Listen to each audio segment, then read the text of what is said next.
Hello everyone, and welcome to day 209 of my fasting journey, my health and wellness journey. Today marks the end of my May fasting challenge, where I told myself I would do 10 consecutive 65 plus hour fasts for the month of May, and I am breaking that today on June 1st. Overall, I've actually done 15 of these in a row. This morning I weighed in at 139.2 pounds, the lowest weight I've been since April 7th. I didn't hit the 137 pounds I was aiming for, but that's okay. I'm still in my maintenance range. It was just a goal of mine to get there, but just because I didn't get there doesn't mean that I walk away from it. It just means I continue doing what I'm doing and striving for my goals. I still hit my goal of doing 10 consecutive 65 plus hour fasts for the entire month of May, and for me, that's still a huge accomplishment. I hit my 65-hour fasting goal last night, May 31st, but I decided to push it one more day for June 1st. I'm breaking it this morning because I am actually going to take the entire day off. Now I'm currently 79 hours and 43 minutes fasted, almost 80 hours fasted, and I told myself today was going to be a rest day. No going for an hour walk. I did 30 of those out of 31 days for the month of May. I'm not going to be lifting, which is also another goal that I achieved or exceeded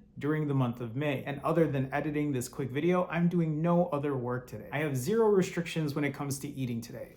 Literally going to eat the entire day. There's no time restriction, no calorie restriction, no macro restriction. And I'm doing this because I am trying to practice imperfect consistency. For the last 209 days, almost 7.5 months, I have been practicing consistency. And for the most part, I have been pretty rigid, pretty structured about it. But there have been times over the 7.5 months where I didn't do things according to plan. I didn't fast as long as I thought I would. I didn't refeed for as short as I thought I would. I didn't go for a walk. I didn't go to the gym. I had a bad day. It happens. But I still moved on. Now, doing something like this for me on my fasting journey is a little different. It did take 10 days of vacation, but this isn't a vacation. I'm just taking a day off. And it's something I'd like to start incorporating every now and then. I am going on a 4-day vacation for the month of July. So I already have the experience during those 10 days of vacation prior that I can use in July. And today will be no different. I'm going to be recording a lot of what I'm eating today because I want to use this to, one, be accountable,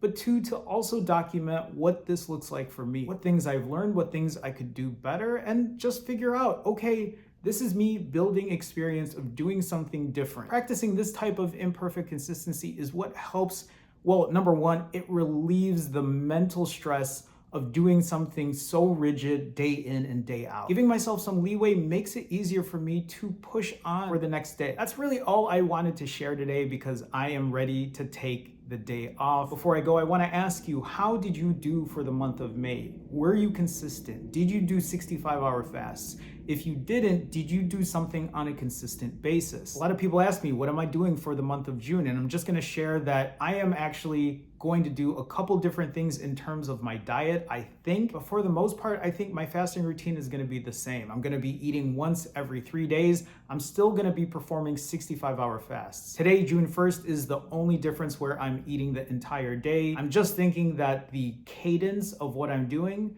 65-hour fasts, is what's working for me, even just losing a little weight every single time. So I'm going to stick with that and see if I can hit my goal of 137 because I'm just going to keep going. Imperfect consistency. It doesn't have to be perfect. It just has to be consistent. I will see you in the next video. I'm streaming tomorrow, Sunday, like always, 7:30 p.m. Central. So if you're going to be there, I'll see you there.